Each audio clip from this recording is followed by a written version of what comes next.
एक बात ये बहरहाल अच्छी है इस वक्त कि अगर ये सूरह रहमान से इलाज करने की बातें या कुरान पाक की किसी दूसरी या किसी वजीफ़े से या किसी दम दरूद से इलाज करने की बातें कोई और बंदा कर रहा होता ना, तो पहला ही क्वेश्चन हमारे जहन में ये होना था कि यार है बंदा केड़ा को पढ़ा लिखा है या इसको क्या पता कि ना दुनिया में और क्या क्या कुछ हो रहा है।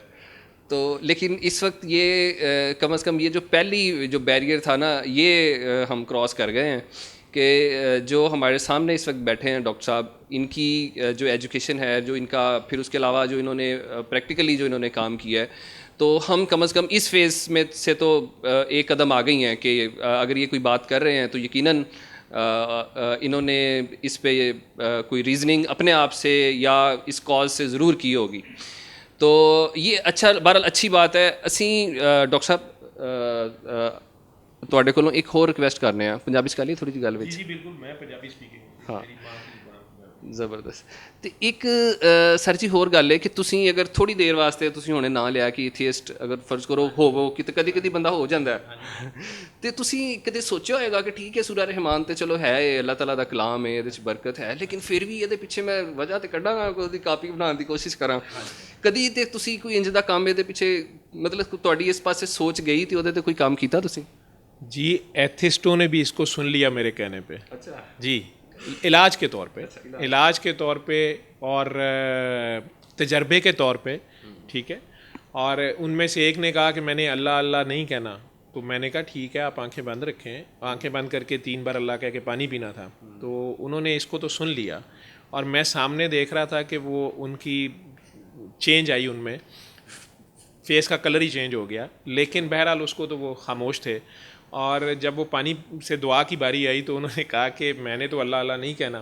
तो मैंने कहा जी आप आंखें बंद करके, और मैं अल्लाह के आगे क्यों पेश हूँ, अल्लाह तो नहीं है। तो मैंने कहा जी आप अपने आप को तो मानते हैं, तो आप अपने आप के आगे पेश हो जाएं, आंखें बंद करके ख़ुद को खुद के आगे पेश कर दें और अपना नाम 3 बार कह के तो आप पानी पी लें।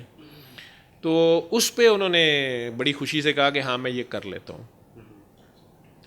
और वो एक अलहदा बात है कि 7 डेज़ के बाद जब रिपोर्ट्स आई उनकी और जो भी उन्हें रिज़ल्ट्स मिले, तो अब वो अल्लाह कहते हैं, ठीक है। और एक नहीं है, आज वो बच्चा आया नहीं हुआ, वो भी अपने आप को एथिस्ट कहता था। असल में ये उम्र जो जवानी की होती है, इसमें कोई ऐसे फेलियर्स होते हैं, ऐसे दुख होते हैं, अल्लाह ने भी असल में ख़ुद टीका लगाया होता है।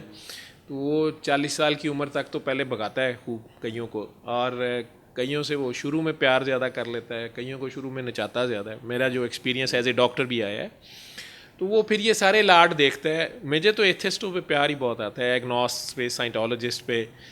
जब वो कहते हैं मैं अल्लाह को नहीं मानता, तो मेरे अंदर से ऐसे आवाज़ आती है कि मुझे बड़ा प्यारा लगता है, एक मासूम बच्चा लगता है, जैसे वो नाराज़ हुआ हुआ है, तो मुझे अंदर से आवाज़ आती है कि तुझे अभी वो मना नहीं रहा, ठीक है। और मुझे पता होता है कि जब उसने मनाना है तो इसने चीखें मारनी है कि मैं मान गया, लेकिन वो फिर थोड़ी देर ठहर के कहता होता है अभी मैं नहीं मानना।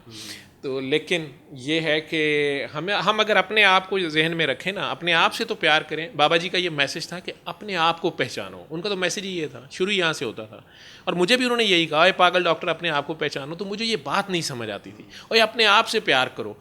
मैं कहूँ मैं अपने आप से प्यार ही करता हूँ, मतलब ये क्या बात है, अपने आप को पहचानो, अपने आप से प्यार करो। इसको माकूस देखें तो हम अपनी औकात ही नहीं देख रहे होते। एक नापाक कतरा होता है माँ बाप के पेट में, और उसी को 9 महीने बाद सारे चूम रहे होते हैं। यहाँ से अगर पढ़ो कि इस कतरे को ये चेंज कौन देता है कि सारे चूम रहे हैं, अदरवाइज़ अपने यूरिन सैंपल को भी कोई नहीं चूमता। वो ये जो तब्दीली आती है ये कौन लाता है, और बेगरज है वो, अल्लाह उसका बेनियाज है, क्या दे रहे हैं आप उसको।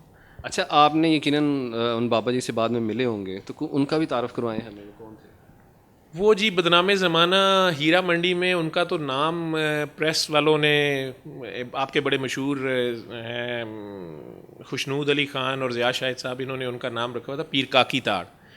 और फिर उन्होंने पीर काकी ताड़ के नाम से कॉलम्स भी लिखे नहीं की अखबारों में। इनके साथ उनका बड़ा प्यारा लव हेट रिलेशनशिप जो भी होगा वो ये लोग बेहतर से कह सकते हैं। रऊफ़ क्लासरा साहब भी कहीं मिले हुए हैं, उन्होंने भी एक बार, मैंने उनका कॉलम पढ़ा है कि उन्हें उस वक़्त नहीं पता था कि ये क्या है।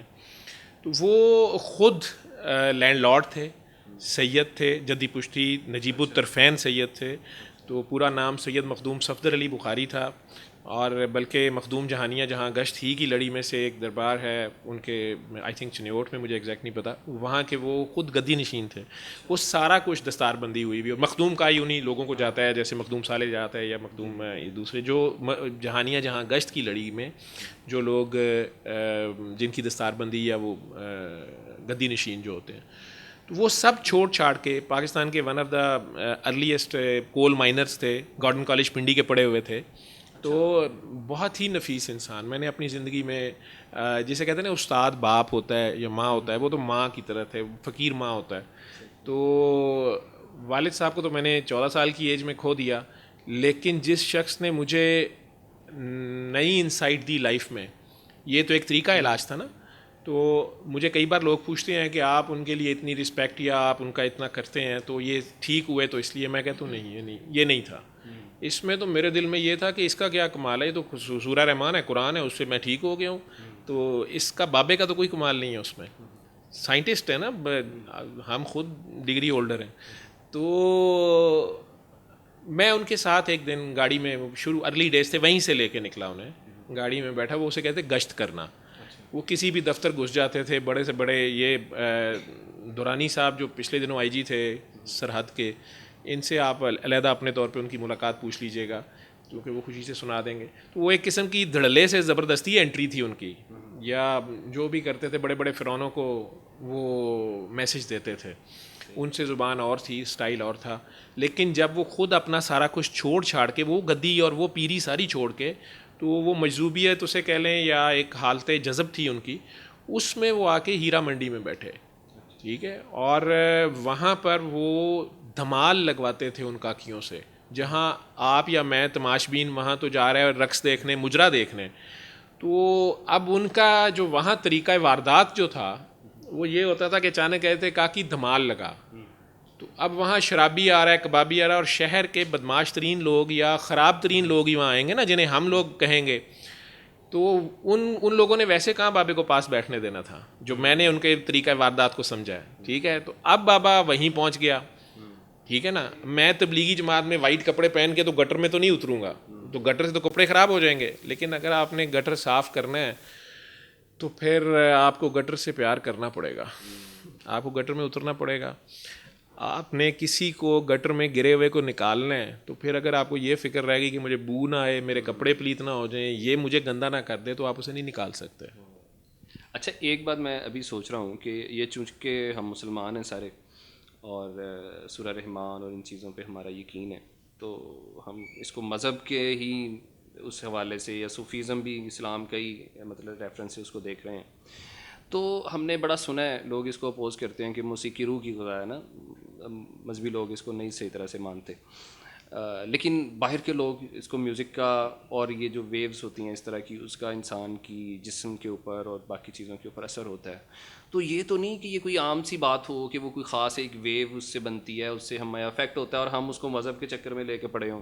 नहीं, मैं तो मज़हब कह ही नहीं रहा। मैं दोबारा आपसे कहूँगा कि आप इसे मज़हब ना कहें, उलमा कराम भी नाराज़ होंगे। और मज़हब ये है नहीं है, कोई छठी नमाज नहीं मैं बता रहा, फिर ये बिद्दत है, फिर ये जिद्दत है। नो, ये तरीक़ा इलाज है, कुरान को सुनना है, और कुरान का अपना हुक्म है कि जब मेरा कलाम पढ़ा जाए, इसे तवज्जो और यकसुई से, खामोशी से सुनो, ताकि तुम पे रहमतें निछावर की जाएं। ये तो अल्लाह कह रहा है, ठीक है। और फिर दिन रात उठते हुए दिल में चुपके खामोशी से मेरे नाम को पुकारो, ये तो सूरह आराफ की आयत है। तो हमने इसको मोमिन के लिए शिफा और रहमत के तौर पे नाजिल किया है, और जालिम इसी में से अपने लिए खसारा बढ़ा लेते हैं। कुरान से ही जो है फिर बंदा डिस्ट्रैक्ट भी हो सकता है। अगर वो अपने तकवा के जोम में, पारसाई के जोम में आ गया और दूसरों में खामियां देख रहा है, नफ़रत कर रहा है, आदम में उसको खामी नज़र आना शुरू हुई है, तो फिर वो मारा जाएगा, ठीक है। आजिज़ी सीखा है तो फिर ठीक है। तो आपका जो क्वेश्चन है मज़हब, और ये ऑलरेडी मॉडर्न दुनिया इस पे काम कर रही है। और बाबा जी कहते थे कि ये ना हो इसमें भी वो पहले डिस्क्राइब करें, मैं चाहूँगा कि अब तुम लोग साइंस की ज़ुबान में बोलो। ये आपके उसी पिछले क्वेश्चन से रिलेटेड मैंने ये बात की उनसे कि जब मैंने उन्हें खंगालाबाद में थोड़ा उनके साथ रहा तो मैंने कहा जी आप तो पहले यहाँ पे धमालें डलवाते थे या म्यूज़िक सुनवाते थे, शाम कलंदर नूरजहाँ की आवाज़ में या नुसरत फ़तेह अली खां की आवाज़ में दम मस्त कलंदर, या वो है जी माए नी मैं किन्नू आखा शाजिया मंजूर की आवाज़ में, या रियाज कादरी का था तेरे इश्क ने चाया करके थैया या हाड़ा वे, उस पे वो काकी धमाल भी करती थी और वो मरीज़ को कहते थे कि इसके सिर्फ पाँव को देखो और इसकी वेव से तुम ठीक हो गए, और लोग वहाँ ठीक होते थे, वहीं पे बुखार भी उतरता, और वो अपने दौर में वो काम वहाँ कर रहे थे। अब जब वो सूरह रहमान का बताना शुरू हुए हैं तो फिर मैं तो उस दौर में मिला हूँ, वो 91 से शायद ये कर रहे थे, मैं तो उन्हें 2000 के करीब बात कर रहा हूँ, 2001 और इसमें। तो उस वक़्त उन्होंने मुझे यूँ कह लें कि एक अजीब जवाब दिया। उन्होंने कहा काका बाबा पहले गरीबों की हीरा मंडी में गरीबों के तरीके से, गरीब से तरीके से गरीबों का इलाज करता था। अब बाबा की 5 स्टार हीरा मंडी पे ड्यूटी लगी है, तरीका भी 5 स्टार है, मरीज़ भी फ़िरौन है। मैं पहले समझा, मैंने कहा जी 5 स्टार हीरा मंडी कौन सी है? कहते काका उसके बाहर, उस गली के बाहर जितनी है 5 स्टार हीरा मंडी है, बाबे काज़ी आज़म की थाप पे सब नाच रहे हैं। फ़र्क सिर्फ ये है वो वहाँ नाचती है, नंगी होती है, तो उसको कंजरी, तवाइफ, और देखने वालों को, ताड़ने वालों को तमाशबीन कहेंगे। अगर 2 किलोमीटर इधर पीसी होटल के फ्लोर पे वही नाचे, वज़ीर सकाफ़त बड़े मियाँ साहब बैठ के देखें, तो फिर वो फ़नकार और वो परस्तार हैं। तो ये 2 किलोमीटर के अंदर अंदर शरीयत के असूल बदल जाते हैं, ये दुनिया के बदलते हैं, अल्लाह के कवानीन नहीं बदलते। तो अल्लाह इनको भी छोड़ना नहीं चाहता। तो तू अल्लाह अब तेरे से काम ले ला, तो पकड़ा गया तो फ़िरौन अस्पताल में फ़िरौनों का इलाज करना ज़रा, तो उनका ज़रा स्टाइल, तो अब ये तरीका भी 5 स्टार है। तो इसी में सारी थ्योरी है। लेकिन वो जो मैं बात बता रहा था, जिस चीज़ से मैं कन्विंस हुआ उनके, वो शदीद बारिश थी, गाड़ी में हम निकले उनके साथ, लेडी विलिंगटन से हम निकले हैं और टुवर्ड्स दाता साहब गाड़ी हमने टर्न किया, भाई मेरा ड्राइव कर रहा था, मैं पीछे था। तो बाबा जी हमारे साथ थे, गश्त पे निकले थे। तो एक बुज़ुर्ग आदमी, उन्होंने ज़रा पुराना कोट, शायद लंडे का होगा या उनका अपना ही पुराना होगा, पेंट कोट पहना हुआ था, लेकिन इंतहाई पसमानदगी वाले हालात थे और बारिश में वो भीग रहे थे और बार बार वो बस स्टॉप पे खड़े, वो बस वगैरह किसी चीज़ की तरफ देख रहे थे। तो हमने गाड़ी रोकी और उन्होंने कहा कि अंदर आ जाए। वो बहुत झिझक रहे थे, गीले थे बारिश में फुल। तो उन्होंने कहा नहीं आपकी गाड़ी ख़राब हो जाएगी। मैंने दरवाज़ा खोल दिया, आप आ जाएँ। अब वो बैठ गए, तो बहुत सुकड़ के वो बैठ रहे हैं और वो कह रहे हैं कि मैंने तो बस यहाँ लोहारी तक जाना है, बस मैंने तो इधर तक जाना था, आप लोगों ने तकल्लुफ़ किया। बाबा जी खामोश बैठे हुए थे। तो कामरान ने गाड़ी चला दी, छोटा भाई था, मैं पीछे। मैंने कहा जी हम उधर ही जा रहे हैं। लेकिन जब हम भाटी चौक पहुँचे तो हमने तो सेक्रेटेरिएट की तरफ और आगे मॉडल टाउन जाना था मेरे घर। तो उन्होंने कहा बस आप लोगों ने तो सीधा जाना होगा, मुझे उतार दें, मैंने तो ये लोहारी तक जाना है। अब वो छोटे ने, मैंने भी पीछे से उसके कंधे पे हाथ रखा, उसने भी गाड़ी लोहारी की तरफ टर्न की और मैंने उन्हें कह दी हम उधर ही जा रहे हैं। अब जब हम वहाँ पहुँचे, वो मस्जिद है लेफ़्ट साइड पे, घोड़ों का वो बने हुए हैं स्टैचू से वहाँ उस जगह पे। तो उन्होंने बका वो खोली मेरी है, वो टाट का एक पर्दा सा नज़र आ रहा था। तो उन्होंने कहा बस वो मेरी खोली, बस मैं चला जाऊँगा, बस आप मुझे उतार दें। तो भाई मेरा जो है वो कट करके और साइड रोड पे करके बिल्कुल उनके दरवाजे तक गाड़ी ले गया। कल्टस हमारे पास उससे गुजर थी। तो वो उतरे और अब वो उसी बारिश में वो खड़े हैं कि हमें, उन्होंने कहा आए चाय पिए, हमने कहा नहीं जी बस ठीक है हमने जाना है। अब भाई मेरा वहाँ से यू टर्न लेने लगा, वहाँ बाबा जी बोले, उन्होंने एकदम उसके कंधे पे हाथ रखा, काका बाबा गाड़ी सीधी रखो। उसने सीधी गाड़ी चला दी। अब वो हम शालमी चौक क्रॉस कर गए, सर्कुलर रोड पे आ गए रेलवे स्टेशन। तो आखिरकार हमने पूछा कि बाबा जी इधर किधर जाना है? तो उन्होंने कहा मॉडल टाउन जाना है तुम्हारे घर। हमने कहा बाबा जी वो तो रास्ता उधर से आना था, आपने वहाँ से यू टर्न फिर इधर किस लिए आए हैं? मैंने कहा आपने इसलिए कहा है कि वो मैं झूठ बोली जा रहा था कि हमने इधर आना है, तो आपने कहा कि खामखा झूठ बोल रहा है। बाबा जी कहते हैं पीछे मुड़ के कि तेरे झूठ सच से मुझे क्या लगे। काका बाबा उसकी इज्जत नफ्स मजरू हो जानी थी।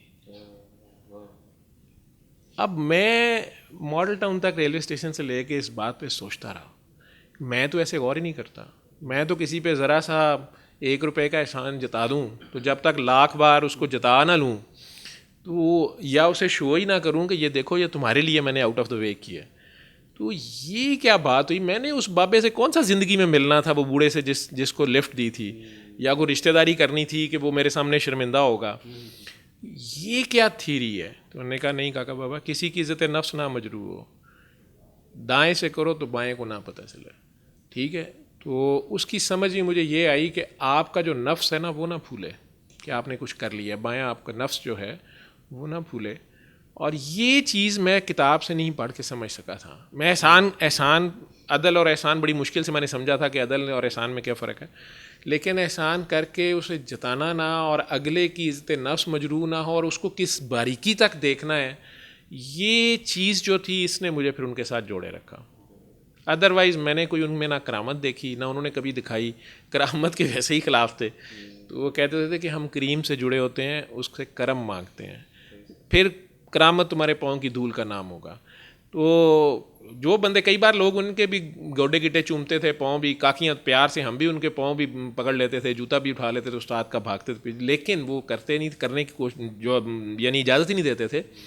हाँ, पारियाँ शारियाँ सारे उन्हें कर लेते थे, लेकिन वो एक बात कहते होते थे, कोई भी आ कहते जी आप कह दें, लोगों के कॉन्सेप्ट्स थे इस तरह के कि ये कह देंगे तो हो जाएगा। तो वो कहते होते थे कि मैं भी उससे मांगता हूँ, तुम भी उससे मांगो, काका बाबा मैं भी उससे मांगता हूँ, तुम भी उससे मांगो। तो ये वो चीज़ें थीं जिसने मुझे उस शख्स से बग़ैर किसी दलील के उन्होंने अपना आप मनवा लिया। बल्कि मुझे उन्होंने ये नहीं बताया कि मैं सैयद हूँ, हम गद्दी नशीन हैं, हम पीर हैं, हमारे गोडे को हाथ लगाओ, या हम तो सैयद हैं।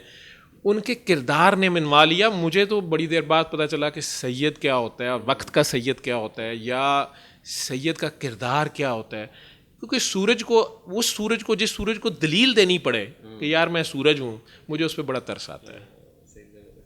अच्छा सर, एक बात और है कि हम आपसे ऐसे क्वेश्चन करी जा रहे हैं, लेकिन ये हमारी प्रोफेशनल लाइफ की कह लें कोई मजबूरी भी होती है, लोग ताकि उसको स्टेप बाय स्टेप ज़रा अंडरस्टैंड करें कि हो क्या रहा है ना। तो पहले भी आपने बड़े अच्छे तरीके से हमें हमारी बात का जवाब दिया है। एक बात है, मैं माजरत के साथ, हमारा जो मुआशरा है ना, मतलब हमने अभी तक ज़्यादा पाकिस्तान ही देखा है, बाहर भी शायद ऐसे ही होता होगा। कोई अगर कहता है ना कि मैं तेरा भला करना है, मैं ਤੁਹਾਡਾ, तो असी अंडरस्टैंडिंग मतलब इंज दी बनी हुई है कि पहले ही शक होंदा है कि यार इहनूं कि ये इंसानों का अलमिया है। नहीं, ये ऐसा नहीं था। ये 70s में, मेरी 67 की बर्थ है, तो जो मेरी मेमोरी में चीज़ें हैं वो अर्ली 70s की हैं। मुझे 71 का भी याद है, मेरे वाले साहब रेडियो के पास बैठ के रो रहे थे कि ढाका फाल हो गया। समझ नहीं थी, मैं 3-4 साल का था कि ये क्या हो गया, कोई बहुत बड़ा हो गया है। वो तो मेरी मेमोरी में है। तो मैंने 70s में तो किसी की हेल्प करने वाले को, लोगों को बड़ी रिस्पेक्ट देते देखा। डॉक्टर की बड़ी रिस्पेक्ट थी, ठीक है, उस्ताद की बहुत रिस्पेक्ट थी, ठीक है, और हालांकि इनकी तनख्वाहें कामियाँ जो कुछ भी था, तो पब्लिक सर्वेंट्स की बहुत रिस्पेक्ट थी। जब ये पैसे की दौड़ लगी है, मादियत परस्ती शुरू हुई है अर्ली 80s से ऑनवर्ड, मैंने जो अपने सामने एक रवायात बदलती देखी हैं, हमारी वैल्यूज़ चेंज हुई हैं। अब हमारे नज़दीक इज़्ज़त वाला वो है जिसके पास पैसा है, पावर है, इर्रिस्पेक्टिव टू दिस कि वो कैसे आया है। उस वक़्त ये नहीं था। उस वक़्त मुझे बड़ी अच्छी तरह याद है, हम शादमान में या GOR3 में रहते थे, तो मुझे 70s की ये बात याद है कि हम जुम्या में पढ़ने अपने वाले साहब उंगली लगा के लेके जाते थे, तो वहाँ पर मुख्तलिफ डिप्टी सेक्रेटरीज़ गवर्नमेंट मुलाजिम थे सारे।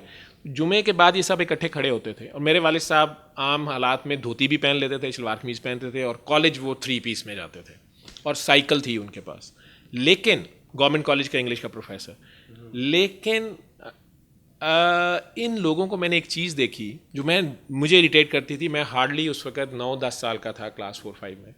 ये 77 ही की, मैं आपको 76-77 की बात बता रहा हूँ, कि एक अंकल थे जो हमें भी पता था, उनका 4-5 घर छोड़ के था, उनके पास गाड़ी थी, 3 पीस सूट में ही वो जुम्मा पढ़ने आते थे, गाड़ी में आते थे, और वो भी एक कॉलेज के प्रिंसिपल थे, मैं डिलिबरेटली उनका नाम नहीं लूँगा। वो जब इन लोगों के पास आते थे, ये 6-7 की टोली जुमे के बाद खड़ी होती थी, तो वो उन्हें मैं शिपिश या शर्मिंदा सा, पता नहीं, वो झिझकते थे इनसे, तो वो बड़े ही करके सलाम करते थे। तो ये लोग उन्हें टोटल पहले इग्नोर करते थे, फिर अगर वो बीच में घुस ही जाते थे तो ऐसे नज़र आता था कि ये बादल नखास्ता उनसे सलाम ले रहे हैं, लेकिन उन्हें इग्नोर कर रहे हैं, उनसे बात नहीं कर रहे हैं। तो मैंने आखिर एक दिन वाले साहब से कह ही दिया कि ये वाले अंकल जो हैं वो गाड़ी पे आते हैं और मतलब वो सूटेड बूटेड जुमा पढ़ते थे। मैंने वैसे ही कहा कि अबू आप लोग उनसे बातें नहीं करते या कुछ। मेरे वालिद ने और साथ डिप्टी सेक्रेटरी हाजी साहब होते थे, पता नहीं किस महकमे के थे वो, सेक्रेटरीट के, वो भी मैंने उनसे कुरान शरीफ उनकी बेगम से पढ़ा था। तो वो दोनों एकदम बोले कि बेटा वो राशि है। अब इतना उनकी बात में से एक सेंटेंस में ऐसी चीज़ थी, मुझे नहीं पता था राशि क्या होता है। I was 9 years old। तो ये मुझे पता चला ये कोई बहुत गंदी चीज़ है, और जो ये बच्चा हरकत करता है मतलब उससे बाकी बच्चे या बाकी लोग उससे खेलना पसंद नहीं करते। अब और सिर्फ 10, 11, 12 साल बाद खानेवाल में मैं अपने दोस्तों की साथ, एक हमारा क्लास फेलो था उसकी बहन की शादी थी, हम वहाँ गए हुए थे। वो बहुत बड़े लैंडलॉर्ड थे और 88 की आई थिंक बात है। और वहाँ 3-4 दिन हम रहे, शिकार भी खेले और इधर गए और उन्होंने हमें रखा। अब जब बारात का दिन था तो उसके अबू भी शिमले वाली टोपी और वो सारा कुछ लेके, और वो सब हम खड़े थे। तो मैंने वैसे ही, मुझे आदत है ज़रा बड़ों के साथ फ्रैंक होने की, मैंने अब एम उनसे बात करने लगी कि अंकल बारात मतलब कहाँ से आ रही है? मुल्तान से आ रही। तो आपके रिश्तेदार? नहीं नहीं नहीं यार। तो अच्छा लड़का क्या करता है? तो वो बड़ा हंस के, उनके रिलेटिव भी खड़े, हम भी खड़े थे, बड़ा हंस के कहते हैं कि हराम ज़्यादा अजय थानेदार छोटा भर्ती होया है, वो तनख्वाह दे कख नहीं सू लेकिन महीने का लाख डेढ़ बना लेता है। मैं उनकी शक्ल देख रहा था, और अल्लाह माफ़ करे वो बाद में तलाक पे वो सिलसिला भी ख़त्म हुआ, वो बच्चे भी खैर। तो वो मैं हैरान हो के उनका चेहरा देखता रह गया कि ये बड़े फ़ख्र से ख़ुद बता रहे हैं कि वो महीने का लाख डेढ़ बना लेता है। तो इसके कॉन्सिक्वेंस, मतलब वो जो भी मेरा कॉन्सेप्ट था, आई वॉज, मैंने कहा ना जी 80 में 21 का होऊंगा, उस वक्त मेडिकल कॉलेज पढ़ रहा था। तो लेकिन ये 10 सालों के अंदर ये वैल्यूज़ चेंज होते मैंने खुद देखी हैं। और अब तो आप 30 साल और आगे आ गए हैं, ठीक है, इसको ब्रेक लगानी होगी, ठीक है, क्योंकि वो इज़्ज़त जो शराफत की थी, वो ये मीडिया, आप लोगों के इतने चैनल हैं, तो आप लोग खुद भी इसी को प्रमोट कर रहे हैं ना असल में। तो जेड़ा लुच्चा उन्ना ऊंचा, तो ये वजह है जो आप बात कर रहे हैं। अच्छा, मैं अपना क्वेश्चन दोबारा रिफ्रेज करता हूँ। बहुत से लोग सुनेंगे ना तो उनके जहन में ये क्वेश्चन आएगा। मैंने बताया कि ये हमारी वो बन चुकी हुई है, एक सोच बन चुकी हुई है। आप माशाल्लाह से इस वक्त प्रोफेशनल डॉक्टर हैं, आपकी कोई रिटायरमेंट को 2-3 मतलब कम टाइम तो नहीं रह गया? 7-8 साल। अच्छा अभी है, अच्छा खासा टाइम है। और मेरा जब तक अल्लाह ने, रिटायर डॉक्टर तो रिटायर नहीं होता, हाँ सरकारी खिदमत खत्म हो जाए। तो बहरहाल हम ये एक क्वेश्चन मैं देखता हूँ कि शायद किसी देखने वाले की जहन में ये आए कि ये तो नहीं कि आपने कुछ सेकंड जॉब क्रिएट करने की कोशिश कर रहे हो और और पहले माजरत के साथ दूसरी बात ये है कि डॉक्टर्स का तो आजकल बहुत टाइम जो है वो इंतहाई कीमती। हमने क्लिनिक्स में देखा है कि वो ठीक तरीके से, मतलब मैं कई दफ़ा जाता हूँ तो मैं कहता हूँ यार मेरी गल पहले सुनते लाया कि मैंने होया कि ये तो दवाई लिखनी शुरू कर दी थी जल्दी जल्दी। मतलब इतना कम उनके पास टाइम होता है कि वो आपके 2 लफ्ज़ों से कहते हैं हाँ नहीं पता लग गया, चल अगला बंदा आ जाओ। तो आप माशाल्लाह से इतना टाइम दे रहे हैं। और मैंने दूसरी एक्टिविटीज़ भी वो आपके साथ जो जिन्होंने कोऑर्डिनेट किया है, सुंदर साहबा, उन्होंने भी बताया। तो अब इतना ज़्यादा आप टाइम दे रहे हैं और ख़ुद भी इससे, तो ये कैसे आप, मतलब इससे मनी मेकिंग भी इस टाइम से सेकंड्स के हिसाब से हो सकती है, तो क्यों कर रहे हैं आप? एक तो थोड़ा सा बताया, दूसरा मैं कह रहा हूँ मतलब एग्जैक्ट इसका जवाब दें हमें आप। मैं इसे क्यों कर रहा हूँ? मैं इसे इसीलिए कर रहा हूँ कि मैं एक वादा कर बैठा कि मैं आगे बताऊँगा, तो मैं वो ईमानदारी से अपने पेशेंट्स को बताता हूँ। और आप इसको पहले, आप फिर ईमानदारी से इसको देखें कि अगर मैं सेल्फ प्रमोशन कर रहा होता, आपने तो कहा था पेशेंट्स के इंटरव्यू करने हैं, मुझे तो पता ही नहीं था कि मैं ही काबू आ जाऊँगा। और सरकारी तौर पे हो सकता है गवर्नमेंट मुझे पता कर ले, सरकारी शायद मुलाजम, मुझे रूल्स का ज़्यादा नहीं पता, वो ज़्यादा इंटरव्यू नहीं दे सकता और बड़ा कुछ नहीं कर सकता। आल्दो कि हम जनरल हेल्थ पर ही बात कर रहे हैं और अवामी फ़ायदे की बात ही कर रहे हैं। तो मैं कोई जॉब नहीं क्रिएट, मैंने करनी होती तो फिर मैंने पिछले 18 साल में कर ली होती। मैं तो सऊदीया से भी छोड़ आया और प्रैक्टिस मैं करता हूँ अपने घर, एक छोटी सी प्रैक्टिस जो जितनी मुझे इजाज़त है या जो वो भी मैं करता हूँ। लेकिन मेरे तो घर वाले कहते हैं कि मरीज़ आके फंस जाता है तेरे को। मैं, आप देखना कितनी बातें करता हूँ, तो मरीज़ मेरा ख्याल है वो कहता है कि डॉक्टर साहब मैं ठीक हो गया, मेरी जान छोड़ो। तो मैं 3-4 मरीज़ अगर देखता हूँ, इतने टाइम में इतने देखे जा सकते हैं, तो वो मैं एलोपैथी करता हूँ और वो टोटली इससे सेपरेट है। मैं यहाँ के मरीज़ को वहाँ बुलाता ही नहीं, मेरे यहाँ के मरीज़ों को मेरा पता ही नहीं मैं कहाँ हूँ कहाँ नहीं, उसका ज़रूरत नहीं है मुझे। मैं, देखें ये पैसे मेरी भी ज़रूरत है, पैसे मुझे वो उतने दे रहा है जितनी मेरी ज़रूरत है, ठीक है। बैंक बैलेंस इकट्ठा करके क्या करूँगा मैं? ये भी बाबा ने मुझे कहा था कि जितना ज़्यादा पैसा आता जाता है उसके साथ शार आता है, तो आजमाइश भी बढ़ जाती है। ठीक है, मुझे आजमाइश से बड़ा डर लगता है, बस वो किसी और का मोहताज ना करे, ठीक है, इतना काफ़ी है। और उसने ऐसे रखा हुआ है मुझे। भारत जी बड़ी अच्छी बात है। और मुझे ना सबसे ज़्यादा खुशी आज इस बात की ये हो रही है कि नॉर्मली हमारा जो मैंने बताया कि पहले ही एक इस तरह का माहौल बन गया हुआ है कि स्पेशली डॉक्टर्स या इस तरह के जो दूसरे इंजीनियर्स ऐसे लोग जो हैं प्रोफेशनल ख़ास तौर पे, और शायद हमें पढ़ाया ये जाता है कि पढ़ के और प्रोफेशनल होके ना तो ज़्यादा से ज़्यादा पैसे कमाने हैं, और बस वो फिर एक ही उनका कह लें कि पैमाना होता है कि पैसे पैसे पैसे। और मुझे खुशी है कि एक डॉक्टर, ना सिर्फ वो डॉक्टर हैं, पढ़े लिखे हैं, गवर्नमेंट कॉलेज के भी बाहर से भी पढ़ के आए हैं, और इसी जो थोड़ी सी कह लें कि एक अच्छी क्लास में रहने वाले हैं और उसी में उठते बैठते हैं, तो वो भी एक सोच की बात करते हैं, मरीज़ों को सुनते हैं। और मुझे सबसे अच्छी खुशी है कि जब मैं आया था तो यहाँ पे उस वक्त मेरे से पहले कुछ लोग मौजूद थे, और अभी इससे शायद घंटा 1.5 घंटा हो गया हमें, तो उनके चेहरे पे ना अभी कोई मतलब कोई परेशानी नहीं मैं देख रहा, और इससे मुझे लग रहा है कि वो खुशी से बैठे हैं। और ये बड़ी हैरान कुन सी बात है, वरना लोग कहते हैं यार पैसे देते इलाज कराया तो चल तू अपने घर ते सी अपने घर। तो बहरहाल ये एक अच्छी बात है कि ठीक है, एक तरफ कोई करेला चल रहा है, लोग उसको पैसा कमा रहे हैं या अपनी प्रोफेशनल लाइफ को चला रहे हैं, तो ऐसे कुछ लोग यकीनन तो होते हैं, ये तो है। लेकिन हमें चलें एक मौका मिला कि हम आप लोगों के सामने एक डॉक्टर साहब को दिखा रहे हैं कि जो प्रोफेशनल अपने होते हुए भी अपनी उसके ज़िम्मेदारियों के साथ या फ़राइज़ के साथ लोगों को एक फ्री ऑफ कॉस्ट जो है ना वो एक सर्विसेज भी दे रहे हैं, जो मैं समझता हूँ कि बहुत अच्छी है। इन्होंने ख़ुद भी बताया कि मैं मरीज़ों से बात करता हूँ तो बहुत दफ़ा मैंने ख़ुद देखा है कि जो है ना मेडिसिन से ज़्यादा तसल्ली की और इसी तरह की चीज़ों की जो है वो ज़रूरत होती है।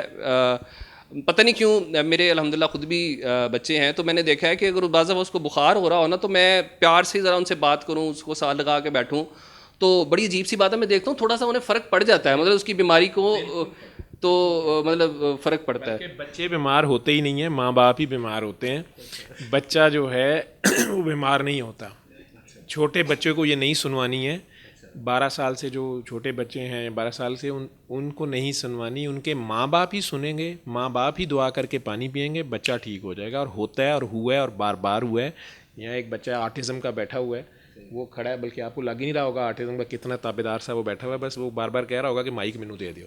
अदरवाइज़ वो उसकी माँ आपको बता देगी कि वो तो बेचारी को तो डॉक्टरों ने कहा ना ऑटिज़म और हाइपर एक्टिव है, ये वो कहती थी कि जी झल्ला भी है तो अथरा भी है बड़ा, तो सुनता किसी दी नहीं तो फड़ाउंदा किसी को नहीं। तो उसने खुद ही दुआ की है, माशाल्लाह ठीक है। तो अब वो जॉब मांग रहा है, यतीम है माशाल्लाह। तो वो कहता मेरे वालिद थे रेलवे में तो मुझे इंजन ड्राइवर रख ले, तो कोई पता नहीं टक्कर करा के देखनी हो उसने लेकिन समझदार है अब तो ये लोग खुद ही काम कर रहे हैं, सारे ये सारे खुद ही काम कर रहे हैं। इनमें से एक आप मेरा ख्याल है मुझे छोड़ें, इन पेशेंट से बात करें। नहीं, आखिरी बात हम आपसे ये करते हैं, आप ही से, बाकी इंशाल्लाह करेंगे, मतलब इसको बीच में शामिल कर लेंगे ना इन चीज़ों को। अच्छा एक बात है डॉक्टर साहब कि ये सारा सिलसिला तो हमने देखा और बड़ा अच्छा लगा। अगर कोई बंदा हमें इधर लाहौर के अंदर या पाकिस्तान के किसी दूसरे शहर में या किसी बाहर, इंटरनेट की वजह से लोग इसको देखेंगे, तो कोई और भी बंदा इससे आपसे रब्ता करना चाहता है या इससे आप रब्ता किए बगैर कहीं ये कोई रेडीमेड आपने चीज़ रखी हो कि वो बंदा ले ले, या उससे आपसे रब्ता करना भी ज़रूरी है, इसका क्या तरीक़ाकार है और इससे कैसे लोग जो है वो अवेल कर सकते हैं, फ़ायदा ले सकते हैं? ज़रा उन्होंने मेरे पास आने की या मेरे से रब्ता करने की बिल्कुल ज़रूरत नहीं है। तरीक़ाकार मैंने वैसे ही बता दिया, लेकिन बाबा जी के अपने हाथ की बनी वेबसाइट जिसके नीचे उन्होंने लिखा हुआ है all rights reserve to Allah, और वो अल्लाह के पास जा चुके हैं, आज से 12 साल पहले पर्दा फरमा चुके हैं, और किसी इस दुनिया वालों से उन्होंने 1 रुपया नहीं लिया। लिल्ला शरीफ ये जगह मोटरवे के ऊपर कलर कहार से पहले आता है लिल्ला, वहाँ से आप इंटरचेंज से बाहर निकलें तो हार्डली 5 किलोमीटर बाद लिल्ला छोटा सा टाउन है, उससे भी 2 किलोमीटर आगे जाएँ तो सड़क के ऊपर उनका एक दरबार सा हट सा हमने बनाया है, शीशे की हट है, और इर्द गिर्द और पता नहीं कहाँ कहाँ औरतें काकियाँ जो ठीक होता गया, ठीक है।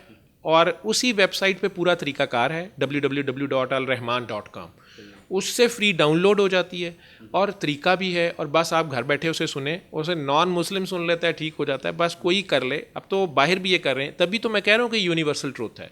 अगर ये सिर्फ पाकिस्तान में लाहौर में डॉक्टर मोहम्मद जवेद के कहने से ठीक हो रहा है ना, फिर ये पर्सन स्पेसिफिक है। अगर रशिया में बैठा हुआ एक बंदा किसी भी कास्ट क्रीड का किसी भी रिलीजन का इसको सुनता है और वो रिजल्ट्स ले रहा है, तो फिर ये यूनिवर्सल ट्रूथ है। और मैं इसके ज़रिए कोई ना कुरान की तबलीग कर रहा हूँ, तबलीग अल्लाह ख़ुद दिन में 5 बार जापान के साहिलों से लेके और कनाडा के साहिलों तक, ठीक है, ये दिन में 5 बार हय्या अलल फलाह हय्या अलल सलाह वो कह तो रहा है, वो तो बुला रहा है जिसने आना नहीं।